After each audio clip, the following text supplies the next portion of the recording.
she is, but she'll be here in 30 seconds. The name is Moore. Jane Moore.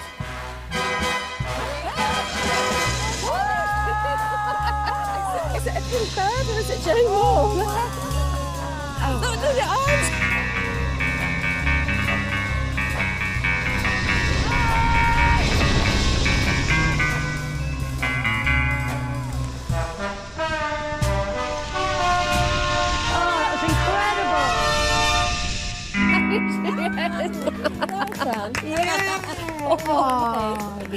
Listen, we'll let you catch your breath. But now we're all here in one piece. Let's start the show.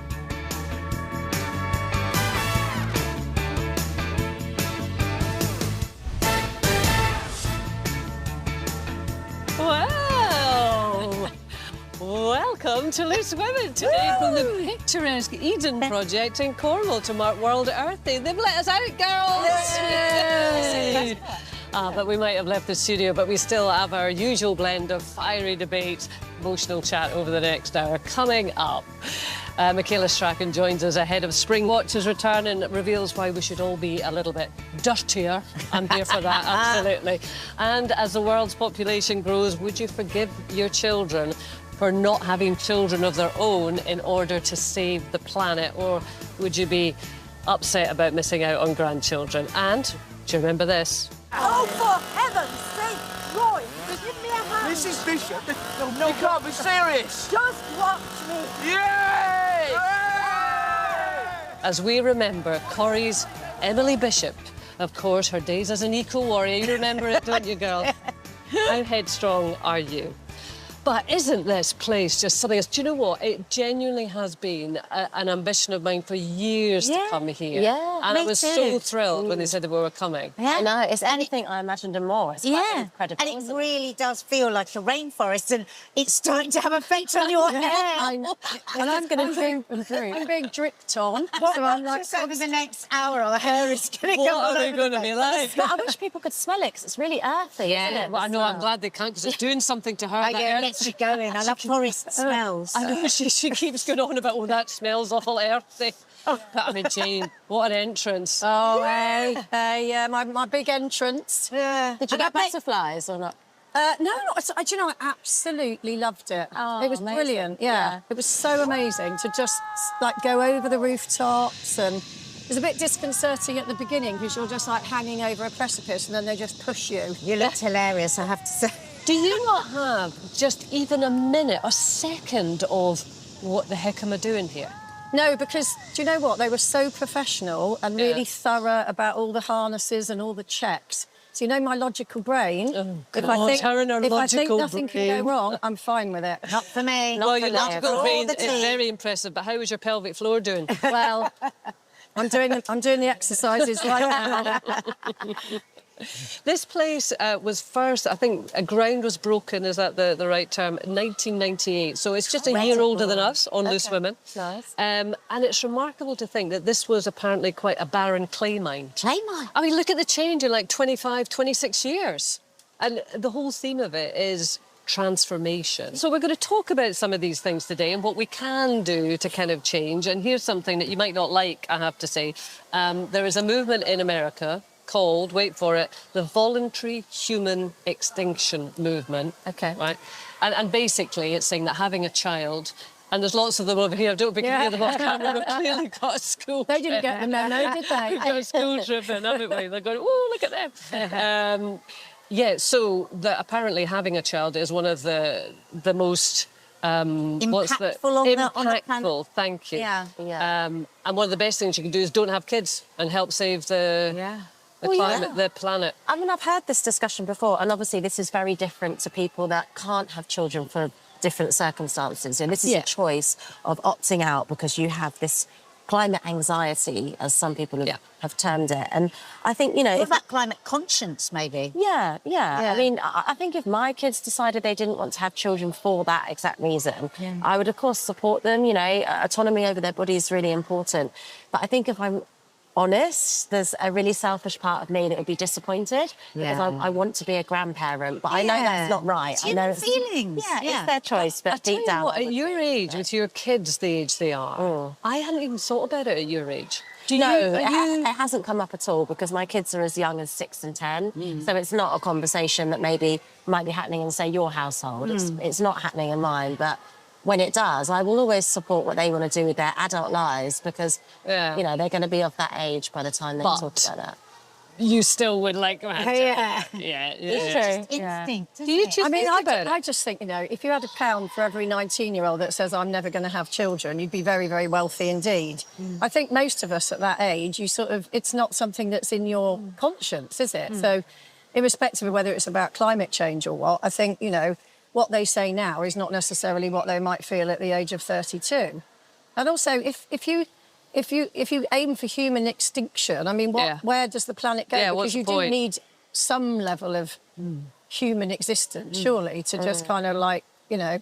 Yeah, the idea of human extinction, no. But if I'm honest, although I would desperately love to be a grandparent, if my child came and said, I'm doing this as a sacrifice because I think that it's going to take people really go... I would be enormously impressed that they would commit themselves to that in that way, because really none of us really want to sacrifice anything. But at the same time, just like you, I would be sad for my own reasons. Yeah. But my eldest really does have anxiety about the thought of bringing a child into a world where she feels a bit hopeless. I think that often we are given, this is why this is so lovely, you know, that there's hope. Often we're given a feeling if there's nothing we can do, it's too late. Yeah. You know, I don't believe in recycling, I don't. And I think it's almost like we need the most fantastic PR job done on it so that people can think they can affect change. Yeah, that's important. But then a lot of those, you know, a lot of particularly teenagers or whatever, I get it. I think it's good that they're sort of more conscious about the planet and all of that sort of stuff. But if you say to them, OK, give me your smartphone, give me your laptop, because those are not good for the planet. Yeah. Many of them and then when you say you want a lift to the station, that's not good for the planet. So can you just walk? But I do. But we have created a lifestyle that is very demanding on the planet, haven't we? Which is different from the lifestyle that we had when we were growing up. My childhood was very eco-friendly. Yeah. But we didn't know. I do think they're eco-friendly now, because the age group of my kids, who are still primary school and infant school, it's in the curriculum, you know, they come home and they teach me how to do better. It's part of their projects. At the weekends, we're litter picking. They are so interested, and it's wonderful. They've always known it that way. So I think, you know... And it's interesting you were saying about your kids feeling hopeless. I have to say, my kids don't feel like lucky that. You. And, well, yeah. and I don't know whether it is that they're just being blind to it. I mean, maybe they haven't thought about it enough.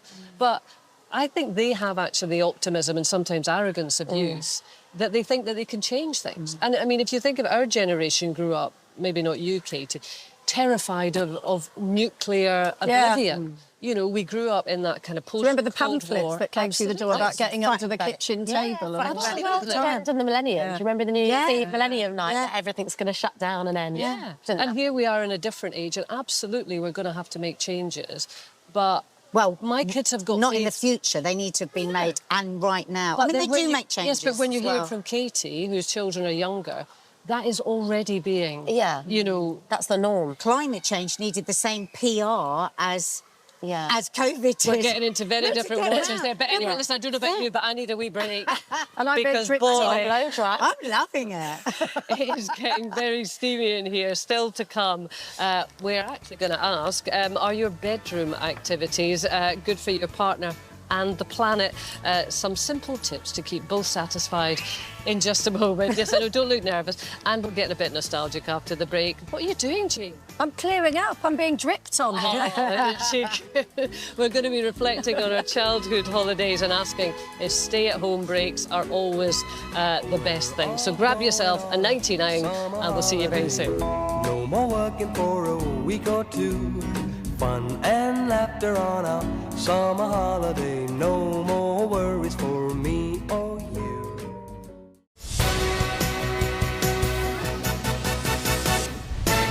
Welcome back. We'll be joined by Michaela Strachan very soon as she tells us how she's coping with empty nest syndrome and reveals the secrets of the new series of Spring Watch.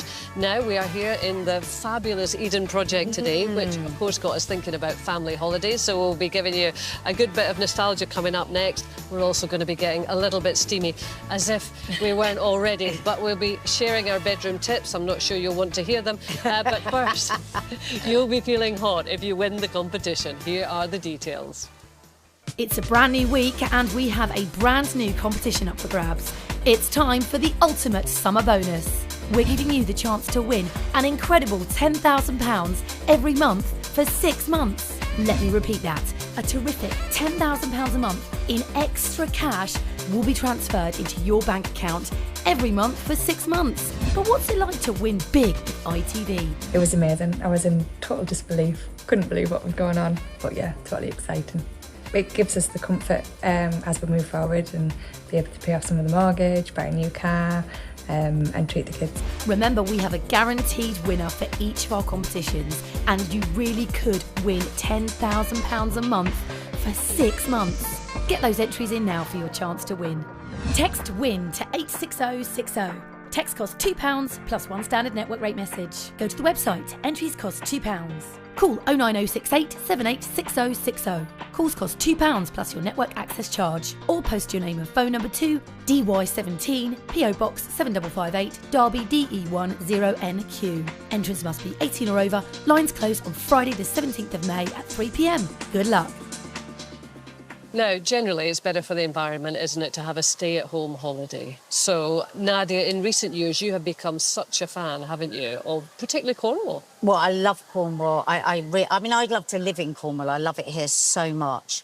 From my childhood, we never had any staycations at all. So, but through our kids, yeah, I've learnt to love it. I go Cornwall, Camber Sands, Dorset. I used to go to a lot when they were smaller, and we'd do the caravan, because I never did the caravan when I was young.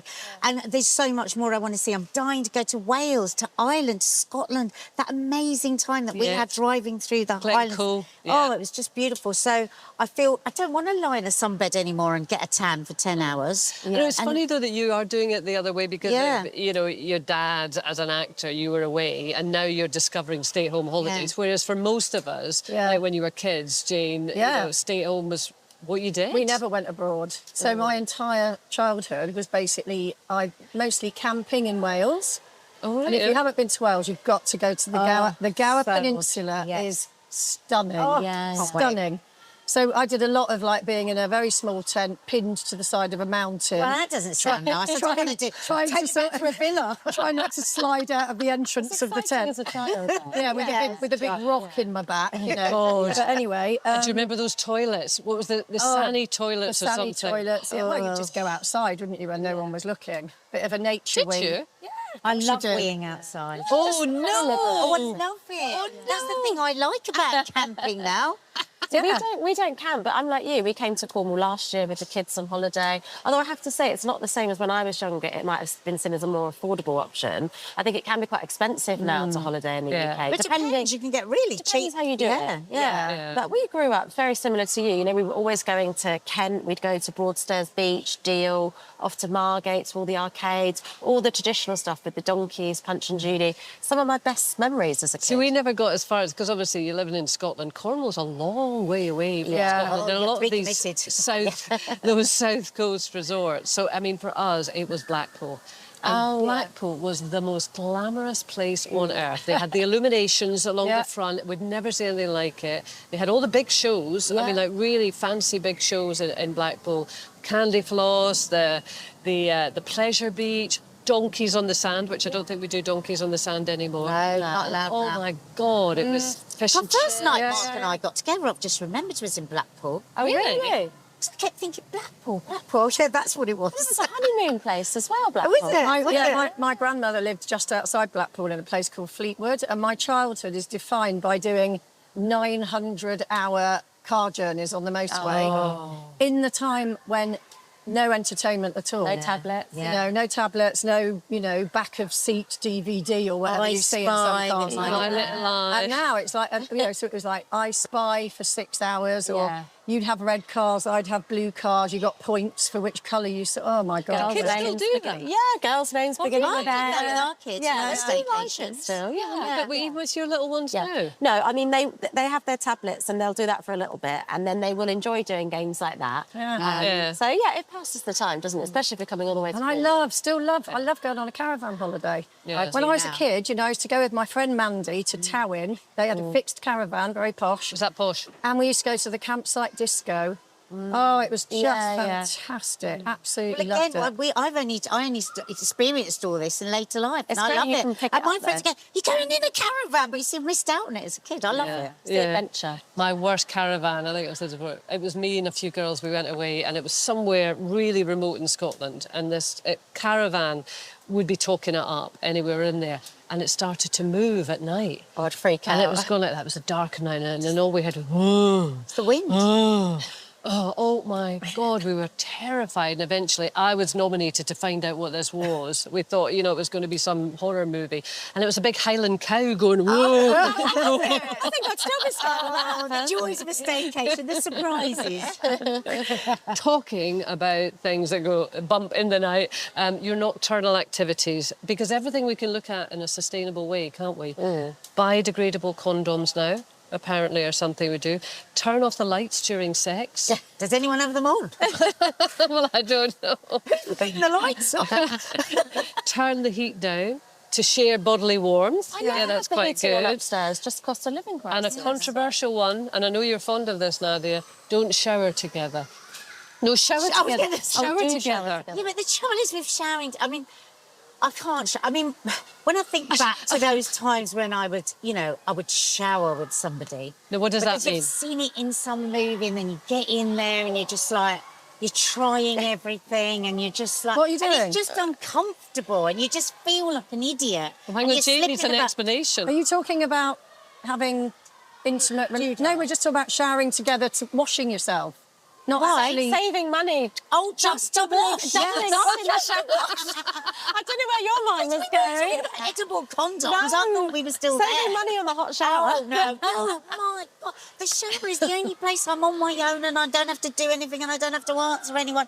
I do not want anyone in the bathroom with me. I'm sorry, I'm not willing to sacrifice. How often do you shower then?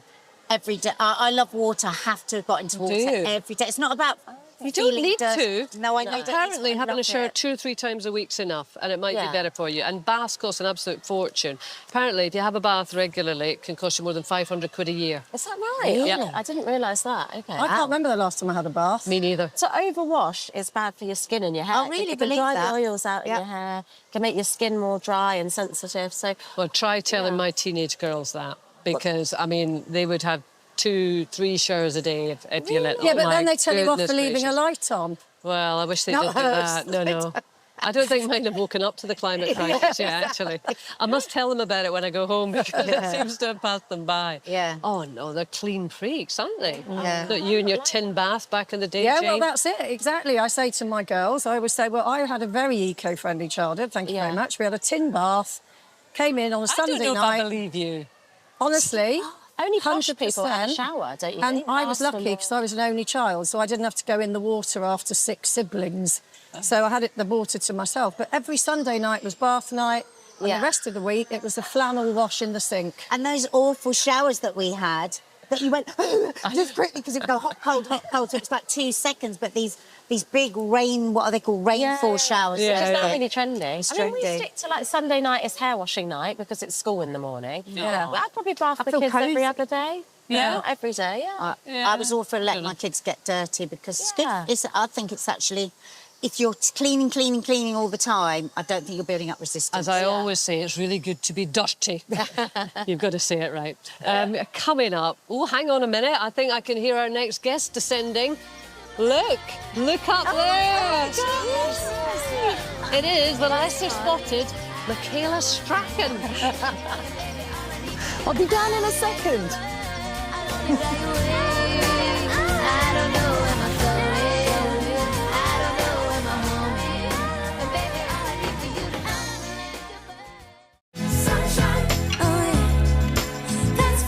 Welcome back to Loose Women this World Earth Day. We are at the fabulous Eden Project in Cornwall. And yes, I brought the desk with me. It wasn't easy on the bus, but you know, you just got to do it. And I have got my 3 friends behind it. She is greener than any goddess. It is Katie Piper. She is happy as a pig in a lovely meadow. It's Nadia Sawalha. Forget the green rolling fields. She's my favourite moor. It's Jane. Yeah. And I'm a pussycat, really. It's me, Kaye Adams. Coming up in the next half an hour, would you follow the King's lead and wear your curtains? We are talking unusual upcycling. Katie has got some great tips on that. And we are looking back on some classic Corrie clips and asking if we could be as headstrong as dear old Emily Bishop. But it is now time for our guest. Michaela Strachan has been on our screen since the 1980s on shows like The Really Wild Show and is currently preparing for the new series of Spring Watch, which returns to our screens next month. She is waiting on the bridge. Please give a warm welcome to Michaela Strachan.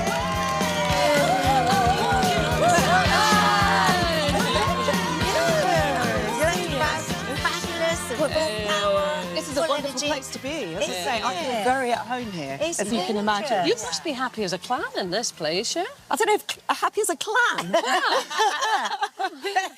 We're just very happy, basically.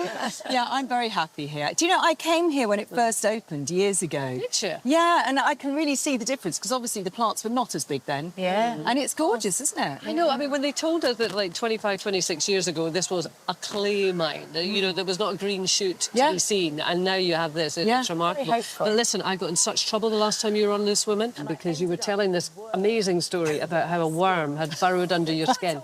And because we ran out of time, I had to kind of stop you in the middle, and I got absolutely pelters. People ask us all the time what happened with their Do they really? Finish it off for me, please. Oh no, people are going to think this is awful, this story, because basically I was doing a lot of work in zoos at the time. So I was in cages and I was with animals and I didn't wash my hands properly and then ate a sandwich. And so I know. So it was from animal faeces that I ended up getting a worm that was under my skin. So it wasn't in my stomach or anything, because you could see it. So it would itch. It would itch, and then you'd I'd get my partner to take a picture, and you could see this worm under the skin. And you weren't freaking out, because an average person would be so panicked by then. I got quite attached to this worm, literally.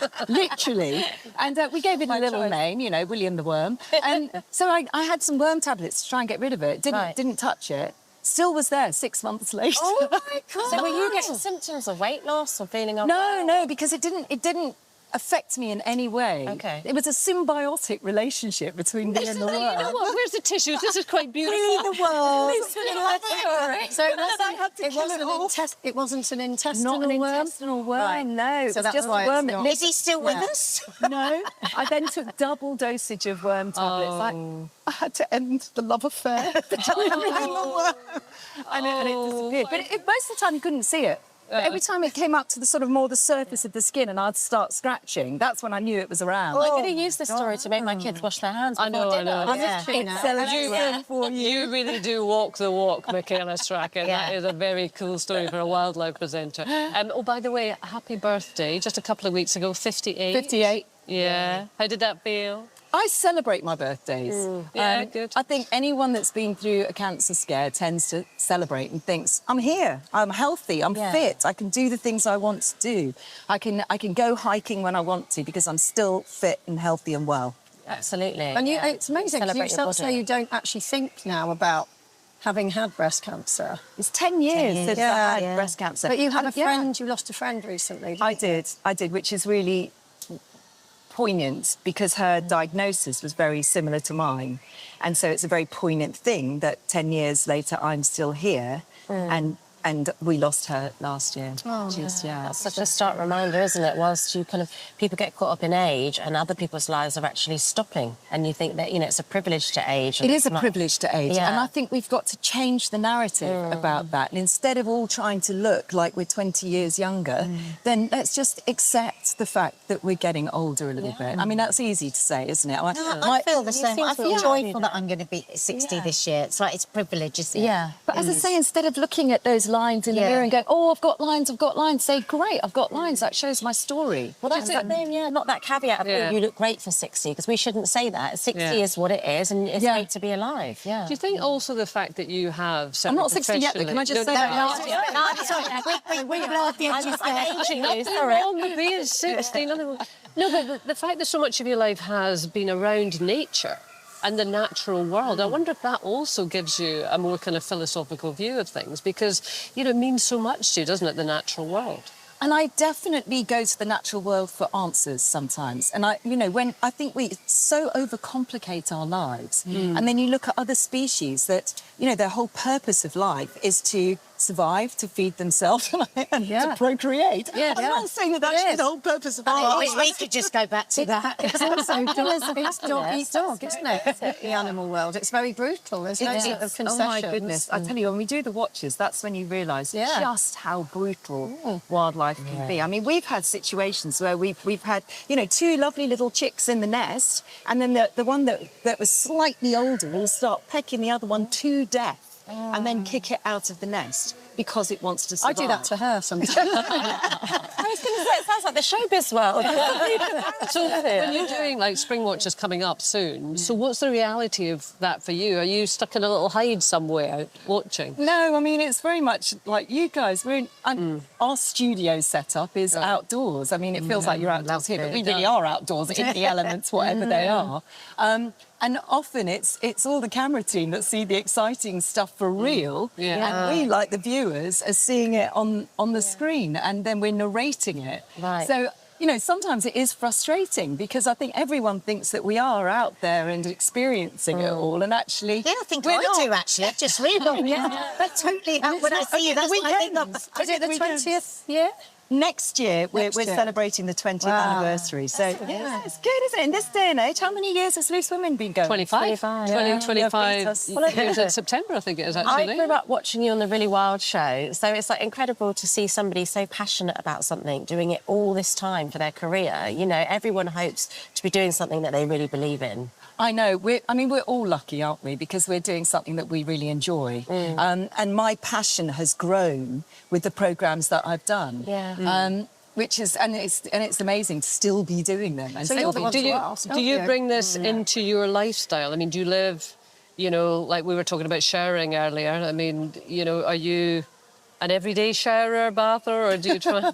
I'm sure we had this conversation last time I was on the show. We did, actually, because it was. I remember everyone kept talking about it. The fact that you only had to shower 3 times a week. Well, that's because we had a water crisis. Yes, in South Africa we have a water crisis. But so, I think people are obsessed with washing. Yeah. It's like your jeans. Your jeans, how often do you have to wash your jeans? Well, apparently you're never supposed to wash jeans. You can freeze your jeans to get rid of the bacteria, put them in the freezer. Is that what you do? Yeah, because it destroys the denim to keep washing them. It's too aggressive. So. Oh, my word. So what other day-to-day tips can somebody, like, watching now do to be a bit more sort of, in keeping with the environment? I think obviously there are so many, but I'm going to give your viewers some ones that I like, which is fashion. Fashion is, there's been so much on the news about how bad it can be for the environment. And so choose carefully. What I'm wearing today, girls, can I lift my leg up? Yes. Okay. Oh, these are nice. Pre-loved from a second-hand shop. I love those boots. Pre-loved. Yeah. And this is also pre-loved. So I'm wearing all pre-loved stuff. I don't always buy pre-loved and second-hand. I do enjoy going to the shop, sometimes buying something new. But I do sort of 50-50 now as well. Gifts. Gifts is another really important thing. You think about how many gifts you give that people end up throwing away or whatever. Yeah. So I think it's... What I tend to do with gifts sometimes is I adopt something. Oh, like an animal? So particularly if I've been filming something. So when I did Orangutan Diaries years ago, everyone for Christmas got an adopted orangutan. When I did elephants, everyone got an adopted elephant. And I'm very involved with a penguin charity now. And so I adopt penguins. And you can choose the penguin online you choose the name of the penguin. So I've done it for weddings. So when my friend Jo got married to Martin, I adopted a penguin and called it Joe Marty. And so in honour of this, let me just go down under the table. Oh. I've done something for you girls because I've adopted a penguin. Lucy. And I've called it Lucy for Loose Women. Oh, yes. You can take that back to the studio. Very cute. And, yeah. Your son's 18. Has he taken on your kind of principles? Yes, he loves wildlife, but sport is his big passion. So Right, okay. I could say he loves crickets. I don't quite follow my passion for cricket. Cricket's well, if we're looking for another terrible pun up there in that big nest, he's left his nest, hasn't he, your son? Left the nest. Well, so have yours, haven't they? Yeah, well, no, I've still got one in the nest. It's a big moment. How are you feeling about that? Well, OK, because I'm here at the moment, he's here, so actually I'm having really lovely quality time with him. Oh, nice. And that would be different to when he's at home, because now I'm in his space, I'm in his apartment. Yeah. Dynamics have changed. Yeah, the dynamics have completely changed. Yeah. But I think for his dad, it's quite a big thing. His dad is like, I'm watching Chelsea play by myself now on the telly instead of you. I'm screaming at the television all by myself. You'll have to adopt him a penguin to sit with him. Michaela, Alison, thank you so much. It's been lovely to have you here. Lots to learn, and we're glad you're now worm-free. We have got lots more to come today. Do you remember what happened next in this classic curry moment? Curly, take this one here. I can't. Why not? I work in the morning. What if I filled it by then? I'm not dressed to stay out all night long, am I? Oh, for heaven's sake! Well, we'll be revealing all after the break and asking how far we would go to fight for our principles, just like Emily Bishop. And as the King gets praised for recycling his curtains, we're asking why we have lost the art of hand-me-downs, and Katie has got some great money-saving tips.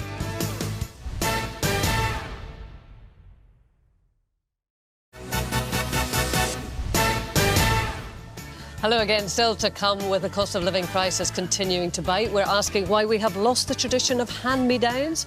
And here's one we made earlier. Katie is getting green-fingered with some upcycling tips.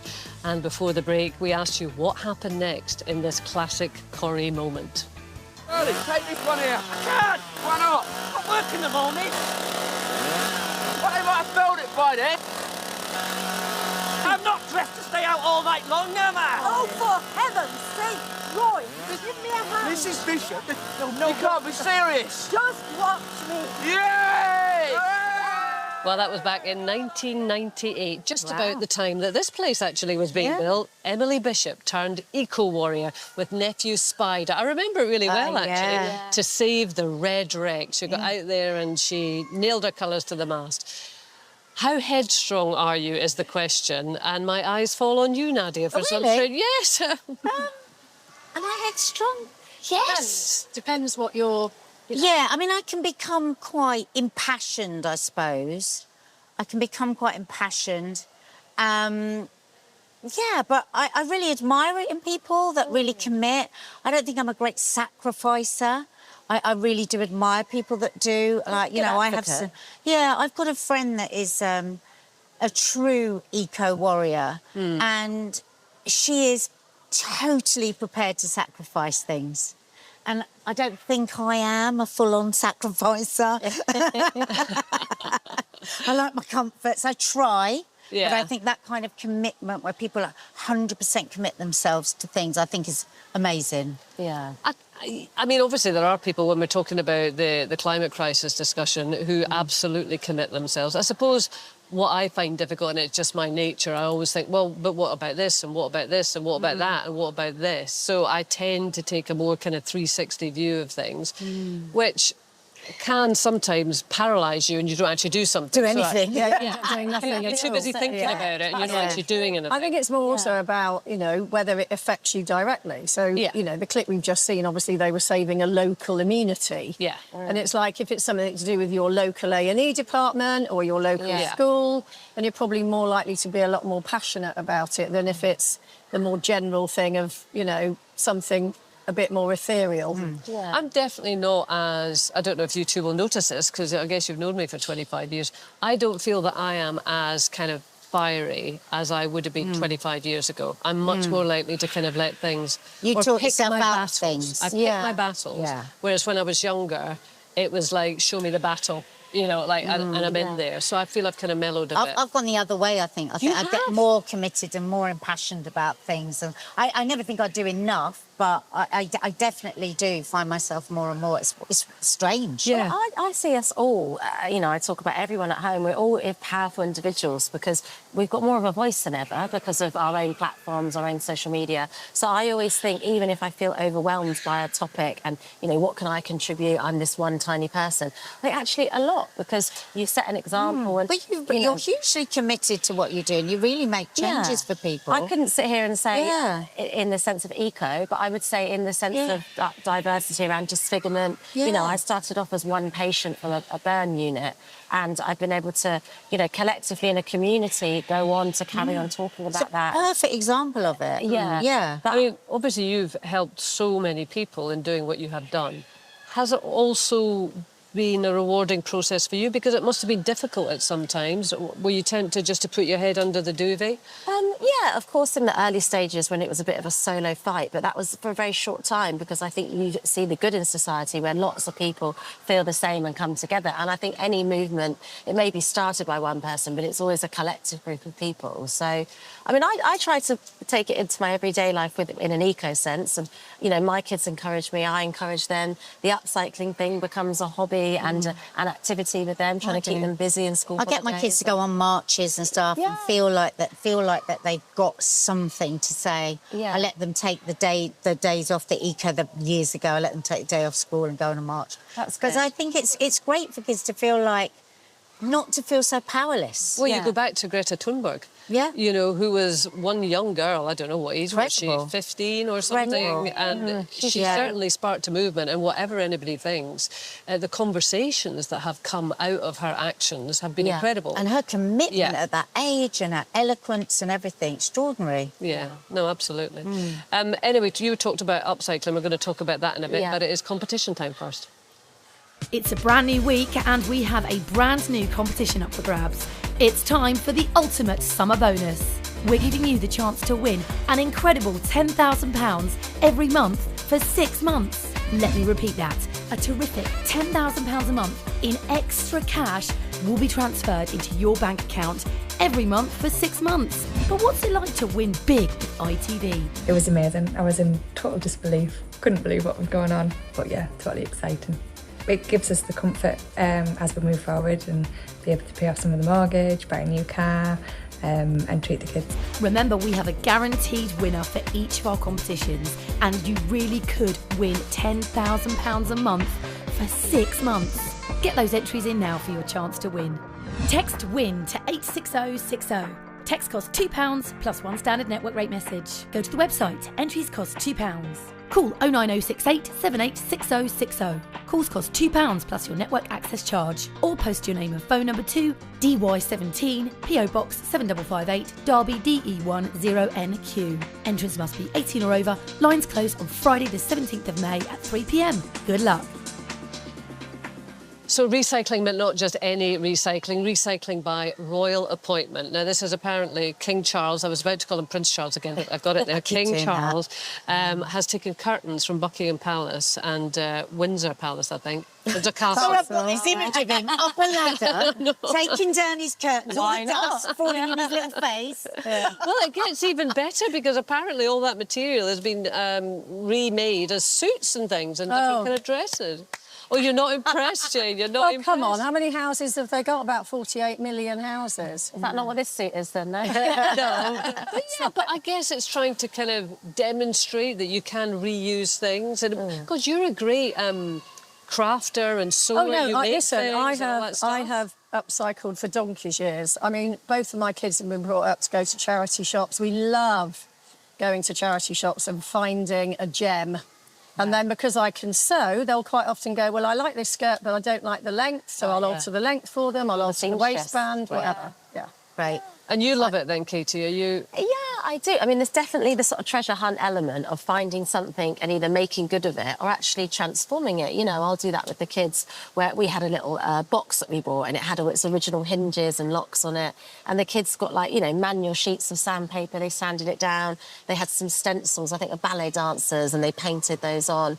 So you can do that when you find something, or you can join online communities, you know, and you can actually take other people's rubbish or even see stuff outside people's houses. You see that a lot, especially in inner city, and you can take that and turn it into something completely different. I'm kind of smiling as you're saying this because I'm thinking back to, you know, times in the past where I've bought something at some kind of market somewhere. I'm going to transform that. I'm going to give it a paint effect. I'm going to put on new things. And, like, I kind of get halfway through, not even halfway through. I sort of, oh, God, no. Well, I just don't follow through. I don't follow through. I love that, though. I mean, I've got in my bedroom upstairs, I've got a gorgeous makeup stool that, like, completely transformed my piano. Did you do it, though, or did somebody else do it? Did you do it, or did somebody else do it? I've got two gorgeous chairs that every time anybody sees them, they're like, wow, and I go, I know. Upcycled. Yeah. Thing is, I've got a fabulous friend called Lisa who does it. There's no shame in that. I don't always admit that. I just think, upcycled. The other night, Ellie was walking up to the tube and she rang me and she went, Mum, there's this amazing chair outside this house that it said, help yourself. Yeah. Me and Grace ran up in our pyjamas, like a SWAT team, and, like, got this chair. Oh, and that is great. Beautiful, and this you chair. value it more, I think, because you've rescued it, you've restored it. But will you do something with that? Well, it doesn't need anything doing to it. Or you just stick to a nice chair then? Yeah, that's great. I mean, my kids, they never want to go on the high street and buy clothes. They say, oh, can we go to Balham, can we go here? And just look around all the second-hand shops. I think it's had a revival. They don't buy any new clothes, my kids. We all grew up going to boot sales and jumper sales, and I think they've come back now. Yeah. And these online apps. It's not for me. It is not for me. But I still feel that I'm green because I just wear the same things that I've had for years and years. Those knickers. How long have we been looking at those purple knickers? I've actually got new knickers. You'll be very pleased to know. Well, we'll look forward to seeing those. Well, you're never going to see my knickers, I'll tell you very much. But no, yeah, up until recently, Katie, I had knickers that were older than my children. Well, you can darn them. She was in the elastics. All right, enough detail. I think it's time to go. I think that earthy smell's going to her head or something. It's doing something very strange. That is it for our Earth Day special from the Eden Project. It's wonderful. I'm so glad that they've hosted us here today because a lifetime ambition has been fulfilled for me. So thank you very much to everyone here for making us feel so welcome. We'll be back in the studio tomorrow.